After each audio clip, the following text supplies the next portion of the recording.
Olha, as ações do Banco do Brasil estão aí no centro das atenções, né? Depois de uma queda bem forte e logo em seguida uma recuperação que surpreendeu muita gente, fica aquela dúvida no ar. Então hoje a gente vai mergulhar nos números para entender o que de fato está acontecendo com o BBAS3. Pois é, essa é a pergunta de US$ 1 milhão, né? A pergunta que todo mundo que investe está se fazendo. Essa recente queda nas ações da BBAS3 é um sinal para a gente sair correndo ou é uma daquelas janelas de oportunidade que aparecem de vez em quando?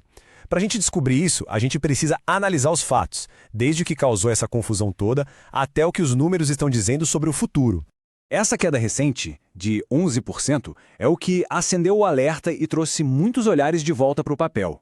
Mas só olhar para esse número, esse menos 11%, não adianta. Ele não conta a história completa. Ele é só o último capítulo de uma novela cheia de altos e baixos que a gente precisa entender desde o começo. Então, o nosso roteiro aqui vai ser o seguinte. Primeiro, vamos entender a cronologia dessa queda. Depois, investigar a grande decepção com os lucros. Aí, a gente vai decifrar a alta que veio logo depois, que é bem curiosa. Em seguida, vamos projetar o futuro com base nos múltiplos e, por fim, a gente junta tudo e avalia se a ação está num ponto de entrada interessante. Vamos nessa? Bom, vamos começar pelo começo, entendendo essa cronologia, essa montanha-russa que foi a ação. Para a gente entender o preço de hoje, é fundamental voltar um pouquinho no tempo e colocar cada peça no seu lugar. E olha que trajetória, hein? Foi uma montanha-russa daquelas. A ação estava ali, tranquila, perto dos R$ 29 no começo de 2025. Aí veio a divulgação de resultados e tudo mudou. A cotação simplesmente desabou. Chegou a cair 37%, batendo lá nos R$ 18. Mas o que veio depois foi tão impressionante quanto uma recuperação de 50% a partir desse fundo. E agora, a gente está nesse momento atual com essa nova queda de 11%. A grande pergunta é, o que causou essa primeira queda tão forte? Então, por que aquela queda tão forte? Bom, não foi por acaso não. Teve um motivo bem claro, um gatilho que impactou todo mundo. A gigantesca frustração com os lucros que o banco entregou em 2025. E aqui, gente, a coisa fica séria. Dá uma olhada no tamanho da diferença entre o prometido e o entregue. No final de 2024, o próprio banco tinha dito que esperava um lucro entre 37 e 41 bilhões de reais para 2025, um ROI, um retorno, de mais de 21%. E o que aconteceu de verdade? O lucro foi de 20,7 bilhões e o ROI de 11,4%. Ou seja, o banco entregou praticamente metade do que tinha prometido. Para ser mais exato, o lucro veio quase pela metade, 47% abaixo do que eles mesmos esperavam. Uma frustração desse tamanho, obviamente, fez o preço da ação desabar. Mas o estrago não parou por aí. E a gente sabe, né? Para muita gente que investe em Banco do Brasil, dividendo é o que mais importa. E se o lucro desabou? O que acontece com os dividendos? Pois é, a queda foi ainda pior. Vamos colocar isso em números para ficar bem claro. Com o lucro que o mercado esperava, a projeção de dividendos era de R$ 2,38 por ação. Com o lucro que realmente veio, o dividendo que caiu na conta foi de mais ou menos R$ 1,09. Isso mesmo, uma tesourada de 54% nos dividendos. Quer dizer, o baque nos proventos foi ainda maior que o baque no lucro. Mas por quê? Como assim? A resposta está numa palavrinha, payout, que nada mais é do que a fatia do bolo, a fatia do lucro que a empresa divide com os acionistas. Além do lucro ter sido menor, no meio do caminho o Banco do Brasil avisou que ia diminuir essa fatia, que ia reduzir o payout de 35% para 30%. É uma atitude para segurar o caixa em tempos difíceis, mas para o acionista foi um golpe duplo. Menos lucro para dividir e uma fatia menor desse lucro sendo paga. Beleza, então a gente já entendeu a queda. Mas agora vem a parte que deixa todo mundo com a pulga atrás da orelha. Se os resultados do banco pioraram tanto, por que raios a ação subiu 50% logo depois? A resposta, curiosamente, não está dentro do Banco do Brasil. Dá uma olhada nisso aqui. Nesse período de recuperação, Banco do Brasil subiu 32% e o Ibovespa subiu 34%. Praticamente colados, né? Isso já acende uma luz amarela. É uma pista importante.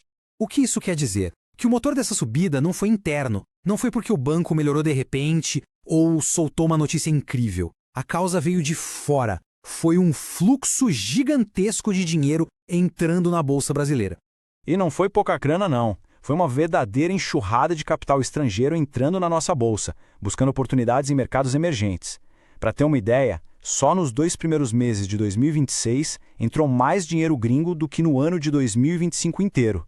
E tem um detalhe, esse dinheiro gringo é como um navio gigante. Ele não para em qualquer porto pequeno.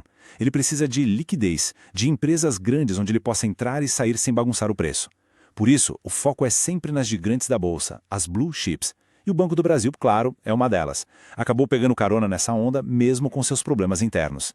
Ok, então, resumindo a história até aqui. Tivemos uma queda justificada pelos resultados ruins e depois uma alta que veio de carona no dinheiro estrangeiro. Agora, antes da gente olhar para frente... Aliás, para quem curte esse tipo de análise mais a fundo, essa é uma boa hora para se inscrever aqui no canal e não perder os próximos conteúdos, hein? E fica a dica, quer investir com mais segurança? Eu deixei uma seleção de livros que considero essenciais para dominar o mercado de capitais. O link está aqui na descrição. Beleza, de volta à nossa análise, já entendemos o que passou, agora vamos para o que realmente interessa, o que esperar do Banco do Brasil daqui para frente. Quais são as projeções da própria empresa? O próprio banco soltou suas projeções, o famoso guidance.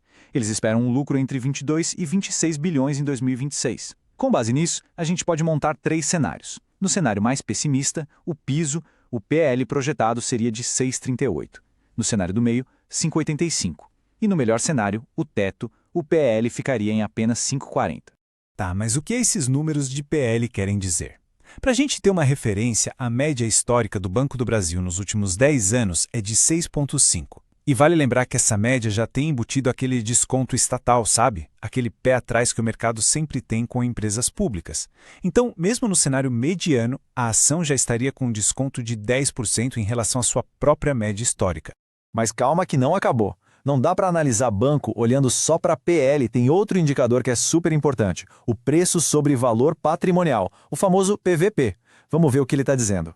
De um jeito bem simples, o P sobre VP compara quanto o mercado está pagando pela empresa versus o que ela vale nos seus livros, no seu patrimônio.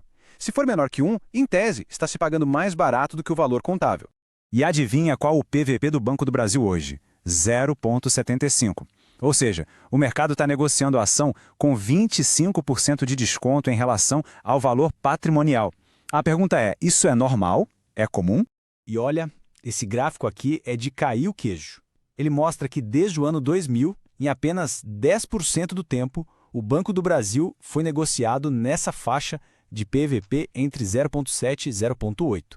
Ou seja, é um nível de pessimismo que a gente raramente vê na história da ação.